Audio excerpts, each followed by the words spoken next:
The Colosseum floor splits open with a sound like the earth tearing apart. 50,000 voices fall silent. All eyes watch as massive stone slabs grind sideways, revealing a black void beneath the sand.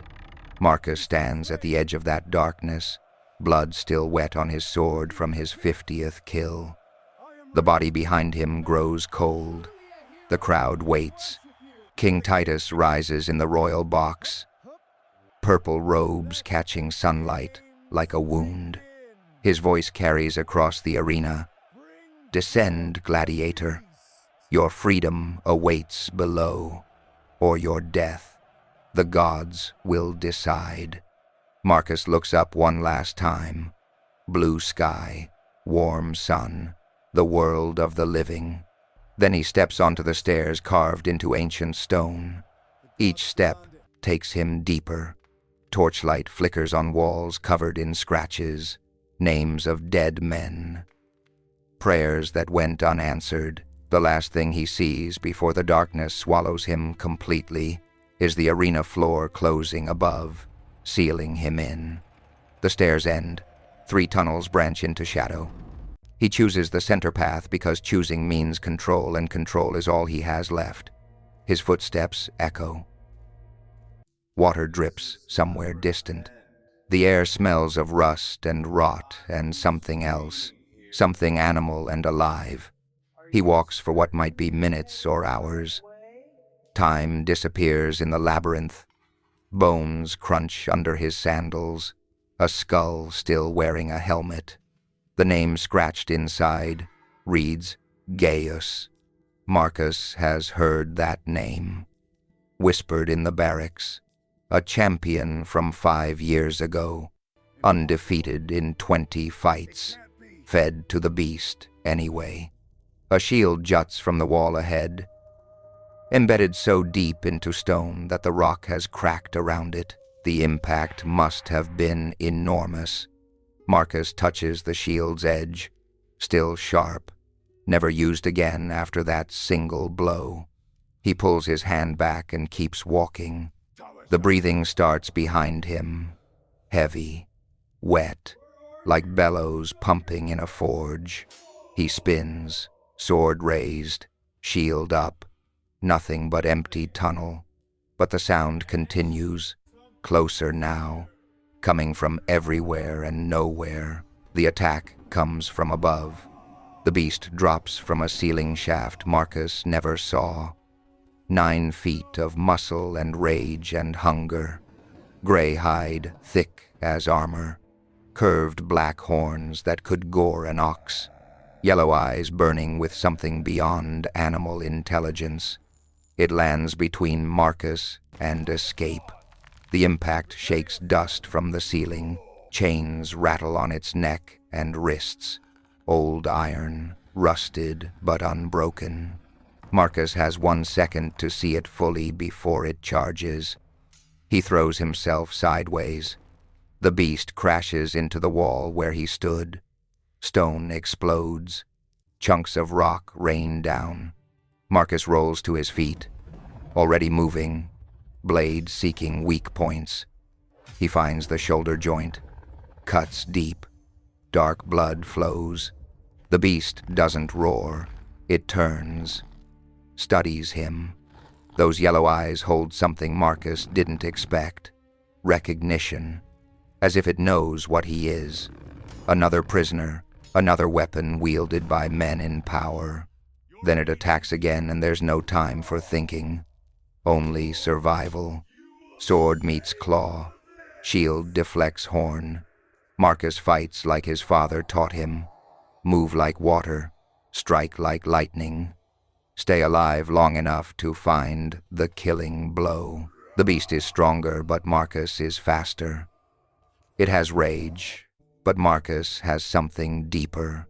20 years of compressed fury. Every night he watched his father's execution in dreams. Every day he counted victories toward this moment. Not this beast, not this tunnel, but this feeling. This perfect crystallization of everything he's become. A gladiator is just a slave with a sword. but a slave with nothing left to lose becomes something else entirely. The beast catches him with a backhand that lifts him off his feet. He hits the wall hard. Ribs crack. The world tilts. Blood fills his mouth. His shield arm goes numb. The sword almost slips from his grip. Through blurred vision, he sees the beast approaching. Slow now. Confident. It's won this dance 17 times before. Knows how it ends. The yellow eyes almost look sad. Marcus's hand touches the small vial on his belt. Poison. Cassius gave it to him last night. Quick death. Painless. Better than being torn apart and eaten in the dark. His father's voice cuts through the pain. A memory from childhood. After Marcus lost his first training fight. Bloodied and crying. His father knelt beside him and said, "When you fall, you choose. Stay down, or get back up angrier." Marcus's fingers leave the poison. Close around his sword instead, he stands, legs shaking, vision clearing, ribs screaming. He stands anyway. The beast tilts its head. Curious now. This is new. Most men stay down. Marcus spits blood. "Come on then. Let's finish this." The beast charges. But this time Marcus doesn't dodge. He plants his feet, raises his sword, points it forward like a spear. And as the beast's momentum carries it forward, as those yellow eyes widen with understanding too late, Marcus screams. Not words, just sound, pure rage given voice. 20 years of it compressed into one perfect note. The beast impales itself on the blade.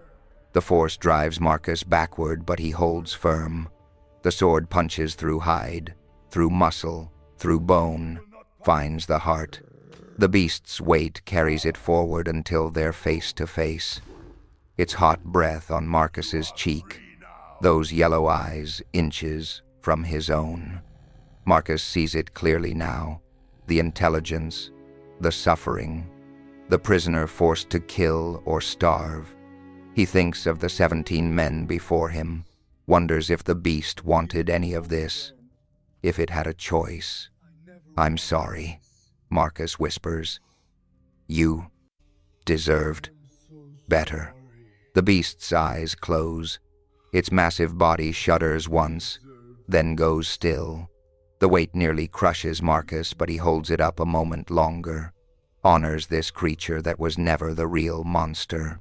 Then he lets it fall. The ground shakes. Dust rises. Silence fills the labyrinth like water filling a tomb. Marcus collapses beside the body. Can't breathe. Can't move. Blood pools beneath him, his own and the beast's mixing together. Above, muffled through tons of stone, he hears the crowd erupting. They have mirrors somehow, magic, ways of watching. They saw their champion win. He doesn't care. He stares at the beast's face and weeps, not for victory, for the waste of it.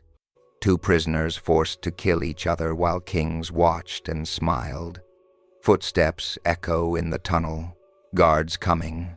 They'll pull him out, parade him through the arena, give him his freedom scroll with the king's seal. And Marcus will take it, will smile, will play the grateful slave one last time, because he understands now. The beast was never his enemy. Just another weapon, another tool. The real monster sits in a box wearing purple and gold, smiling that smile. The same smile he wore when Marcus's father knelt and the executioner's blade fell. They lift Marcus to his feet, half carry him up the stairs. Blood marks every step. When he emerges into sunlight, the roar is deafening. 50,000 people screaming his name. The scarred wolf. The beast slayer. The champion. King Titus descends from his box, walks across the sand toward Marcus. The crowd quiets, anticipation thick as fog. This is the moment they came for. Freedom granted, mercy shown. The benevolent king and his grateful champion. Titus stops before Marcus. That smile, always that smile. He produces a scroll, unfurls it with theatrical flourish. Marcus Lupus, by my decree, you are free. Your debt is paid, your service complete. Rise, citizen of Rome. The crowd explodes, flower petals rain down. Musicians play. It's a festival, a celebration. Marcus takes the scroll, stares at it.